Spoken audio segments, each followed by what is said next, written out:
Hello there, this is L24 World News and these are your headlines. Wildfire fighters continue to battle the blaze. At least 41 people were killed and 45 others injured in fire inside the church of Abu Sifin in the Egyptian city of Giza on Sunday.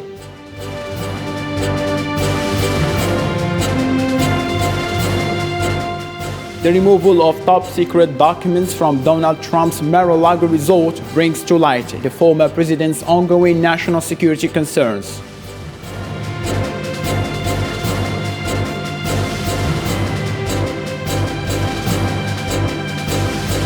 Marching on the streets and chanting "Breed, Work and Freedom."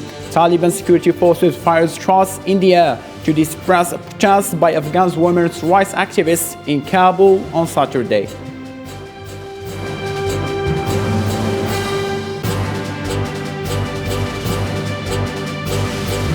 Paying tribute to the state's founder Muhammad Ali Jinnah, Pakistan nation celebrates the 75th anniversary of its independence from the British colonialism.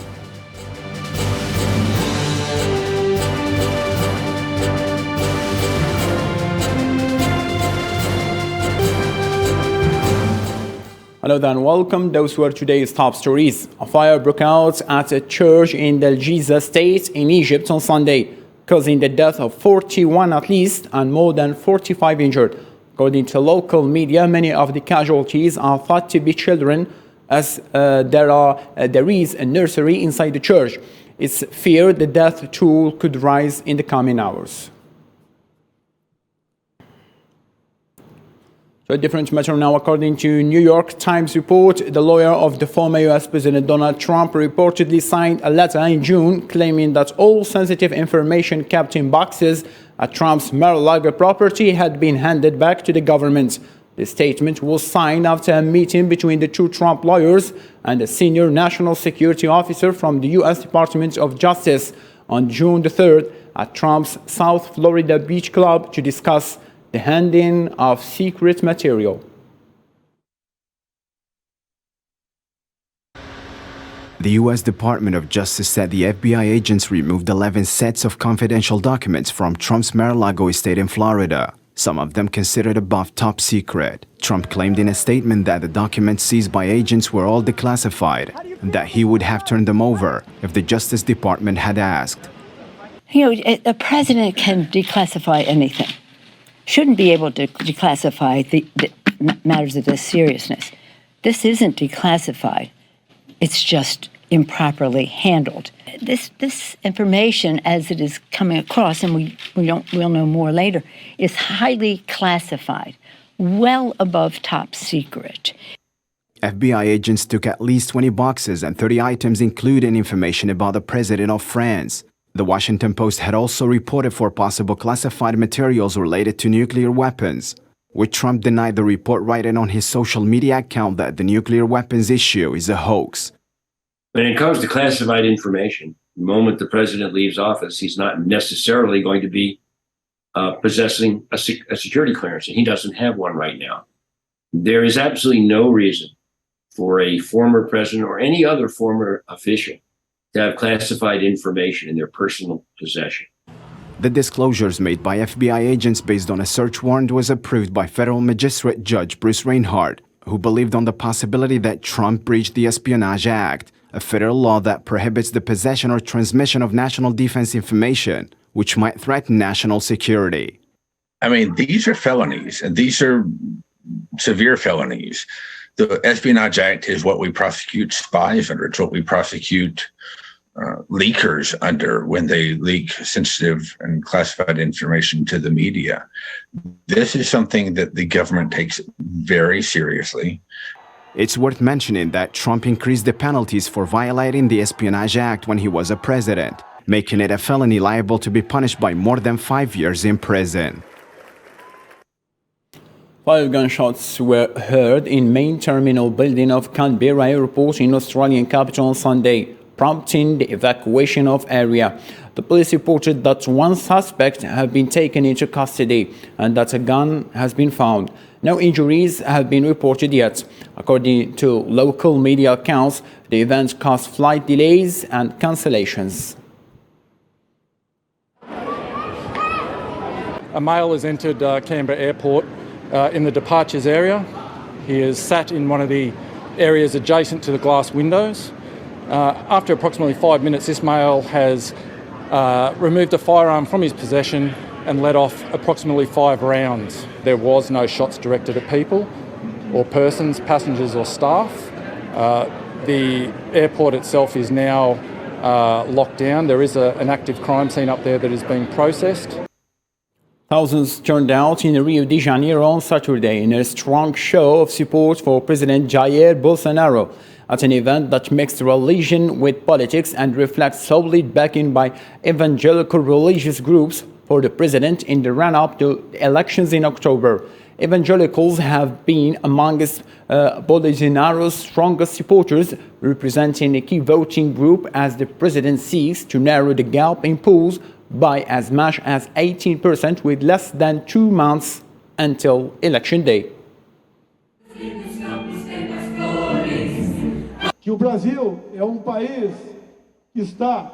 Brazil is a country fated to succeed, fated to be Christian, a country fated to be free, and the strength comes to each one of you. Colombia's Vice President Francia Marquez was symbolically sworn in by indigenous Afro-Colombian and community leaders in her hometown Suarez on Saturday. Marquez, a single mother and former housekeeper, is her country's first black woman vice president. During the ceremony, Suarez received a baton of command and a blessing on her mandate from numerous attending leaders.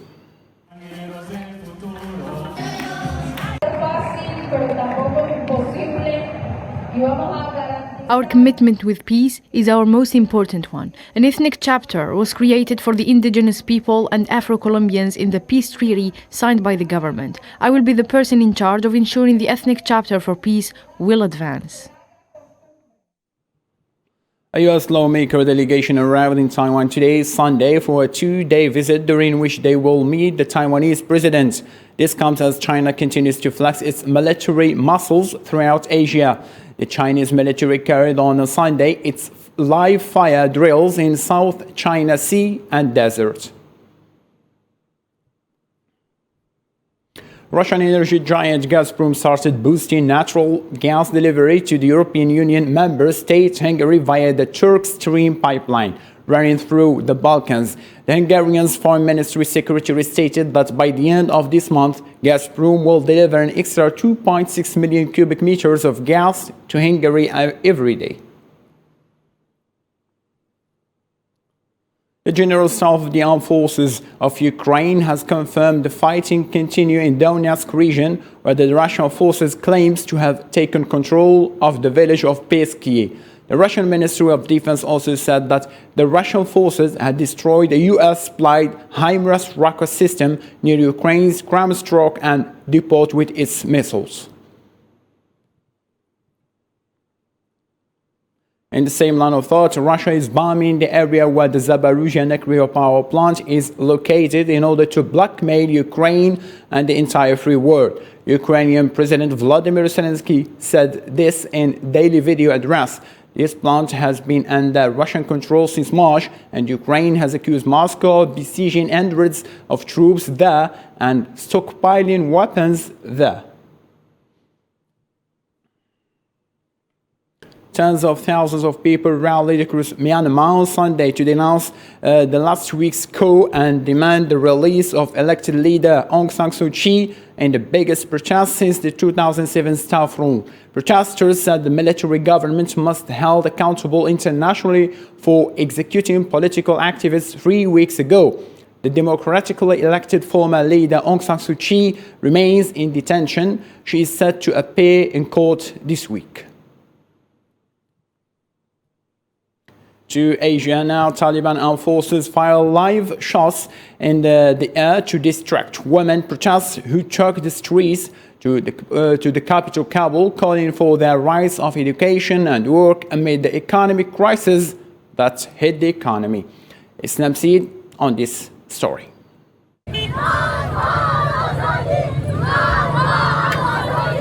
Rare protests took place in the city of Kabul in Afghanistan on Saturday, when dozens of Afghan women's rights activists took to the streets of the capital, calling for work, freedom, and demanded the international community to help them. All of a sudden, the scene almost turned violent when Taliban security forces fired warning shots in the air to disperse the protests. However, there were no reports of injuries.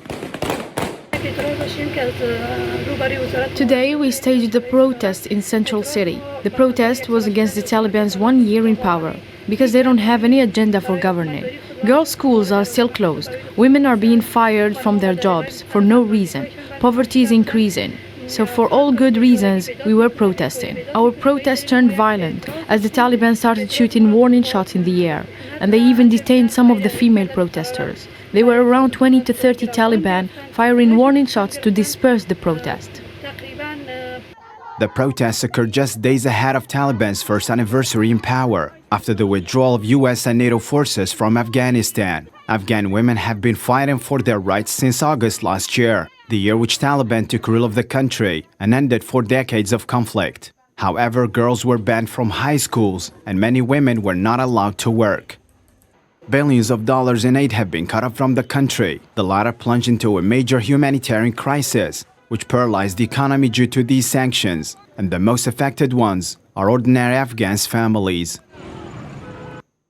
A brief interruption to Kenya's normally peaceful presidential election occurred late on Saturday when rights police intervened to break up fights at the National Tallying Center amid tensions over the close result. The Electoral Commission has 7 days from Tuesday's election to announce results. According to Chair Wafula Shawekti, the process was too slow and the Commission told non-essential people watching at the center to leave.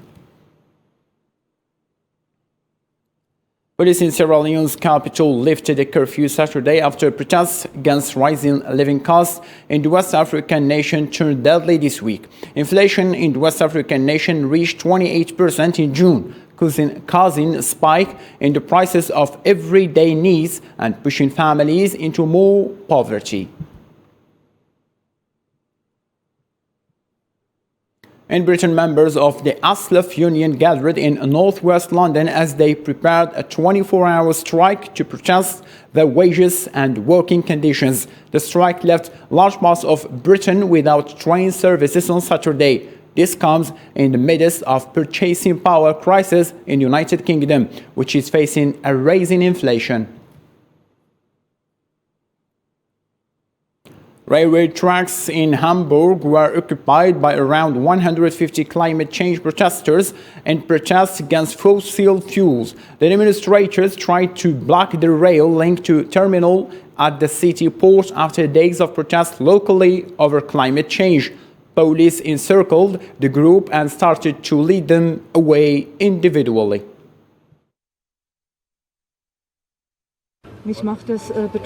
I am concerned that we do not know exactly what is going on.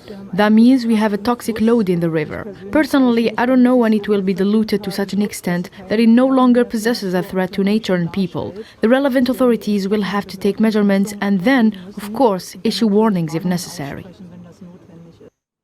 Many dead fish have been removed from the German and Polish watercourse since the past month. Polish authorities plan to set up a barrier on the Oder near the city of Kratozorin to collect dead fish following down the river and clean up the latter. Both Germany and Poland said a toxic element in is the main cause of fish death. However, it has not been identified yet.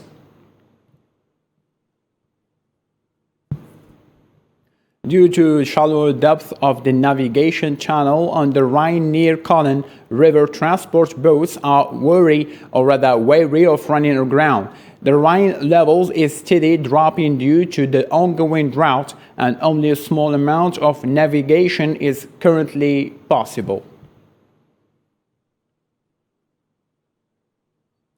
To a different matter, UN reports confirmed that in less than 2 weeks, 77 people died as a result of the heavy rains and flooding that ravaged different parts of Yemen. The United Nations Office in Yemen for the Coordination of Humanitarian Matters stated that initial reports in the country indicates the death of 77 people, including children, hit 85 districts in 16 states. Firefighters evaluated the damage on Stromboli on Friday after a severe storm left streets and beaches covered in mud from the volcanic island slopes. The other Ionian islands, which are also known tourist sites, were all damaged when the storm struck the Mediterranean island north of Sicily on Thursday evening. And now let's follow this roundup of international news.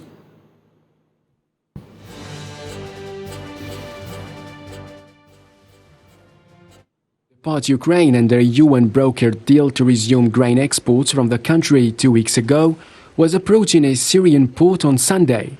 The cargo, carrying 26,000 tons of corn, had originally been destined for Lebanon. However, the original buyer refused the delivery over quality concerns.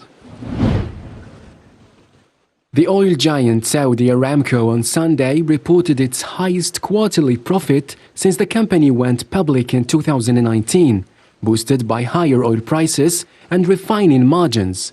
The company expects oil demand to continue to grow for the rest of the decade, despite downward economic pressures on short-term global forecasts. 3 people died Saturday after a crammed van overturned when its driver tried to escape police control. The van was smuggling around 20 refugees, including children, and the accident occurred at a border crossing between Austria and Slovakia. A giant panda named Yongyong gave birth to twin cubs at a breeding base in northwest China's Shanxi province. This is the second birth for Yongyong, who was also born at the center in August 2014. Giant pandas are no longer classified as endangered, but are still vulnerable and are considered as national treasure in China. On Saturday, thousands of people gathered in central Seoul to protest the South Korean government's hostile policies toward China and North Korea, including joint military drills with the US, in order to push for a peace agreement and cooperation with Pyongyang. Protesters demanded that the government halt military cooperation between Seoul and Washington.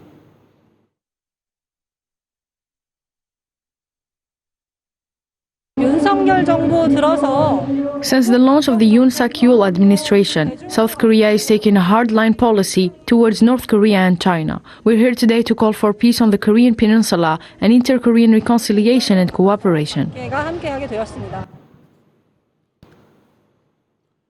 Western, Central, and even Southern Europe have seen over 2 months without any appreciable rainfall, and it is anticipated that the dry spell will last even longer in what experts believe it may be the worst drought in 500 years.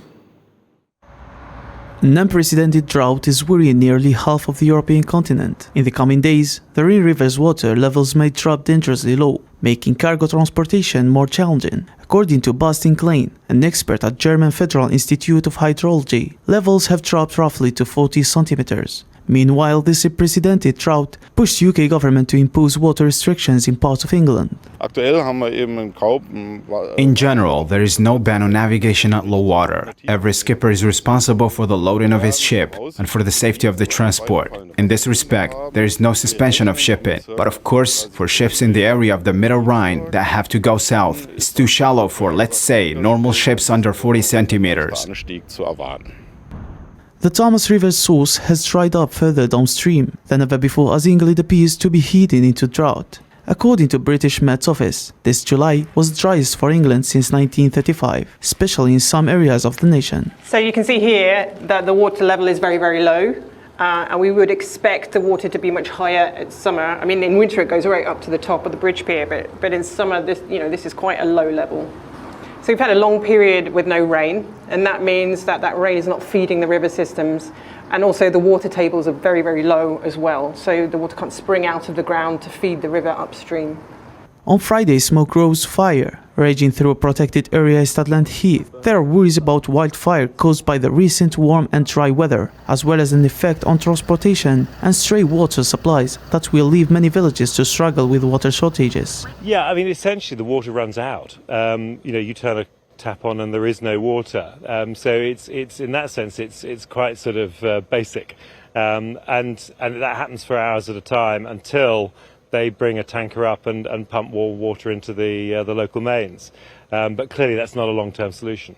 Italy is also witnessing the worst drought in decades, which has caused the water level of the country's largest lake to fall sharply and reduce in the size. Tourists who visit Simeoni often say the landscape has changed dramatically compared to previous year. Lake is usually a meter or more than a meter higher. Usually water is up to here. Where there is a small wall, sometimes even tourists get wet from the waves. As far as our business is concerned, we suffer a bit. Boats struggle a little to get out, and tourists might slip on the rocks. But for us it is more difficult to rent sandbeds because they usually are just next to the water, like in a swimming pool.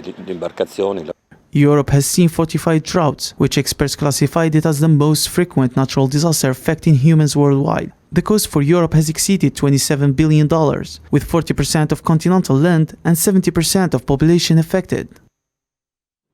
Pakistan celebrated its 75th anniversary of independence on Sunday with customary flag raising, rituals, and cultural performances in the country's major cities.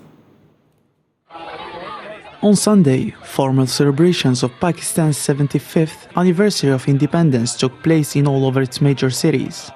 As a part of celebration, Agha Siraj Durrani, the acting government of Sindh, and Murad Ali Shah, the chief minister of Sindh, placed a floral wreath and raised national flags at Jinnah's grave. In Pakistani traditions, celebrations start with a 31-gun salute in the capital city Islamabad, followed by flag-raising ceremonies at presidential and parliament buildings. Today we must not forget our Kashmiri brothers and sisters who are living under the barbaric rule of India. We remain determined for their freedom. We will get them free of Indian rule. Happy Independence Day to you all. On the 75th anniversary of Pakistan's independence from British rule, former Prime Minister Imran Khan held a rally to mark the country's Independence Day celebrations, where he dismissed the impression that he was anti-US. I have never been against my country. They call me anti-American. I'm not anti-American. In America, Pakistani-American community is the most powerful community. Why should I be against such a country where most skilled, wealthy and professional Pakistani are living? On this day in 1947, Pakistan gained independence and became a sovereign nation. The South Asian nation gained independence after more than 100 years of colonialism, of British colonizers that came to the region and took over the area of Pakistan in the 19th century. And now let's have a reminder for our main stories. While firefighters continue to battle the blaze, at least 41 people were killed and 45 others injured in fire inside the church of Abu Sifin in the Egyptian city of Giza on Sunday.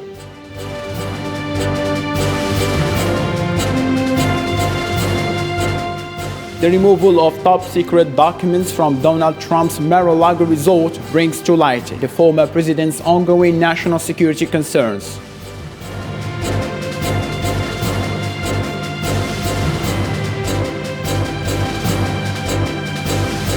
Marching on the streets and chanting "Breed, Work and Freedom." Taliban security forces fired shots in the air to disperse protests by Afghan women's rights activists in Kabul on Saturday.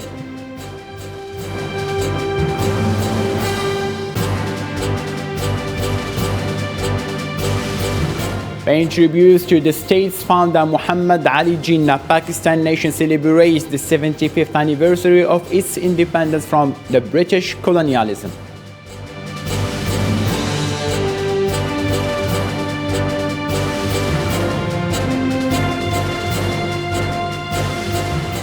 That's all we have for now. For more updates, you can follow our social media platform, Facebook, YouTube, and even Instagram. Bye-bye.